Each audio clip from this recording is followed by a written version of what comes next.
Desear, amar a alguien trans, es asumir enfrentar la violencia. Es asumir posicionarte de este lado de las cosas, este lado complicado.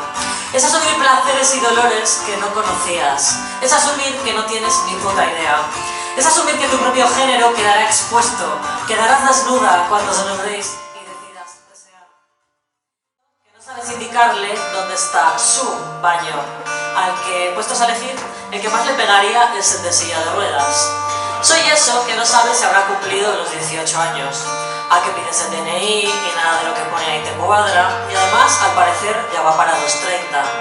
Al que miras de arriba abajo, en bucle, para ubicar en su cuerpo. ¿Qué es esa?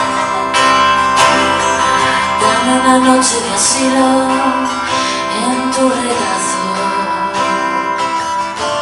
Esta noche, por ejemplo, dejemos al mundo fuera. Abre tus brazos. Sitio exacto donde de momento, por hoy y por fin deseo de veras estar. ¿Y tú qué eres? Pues eso.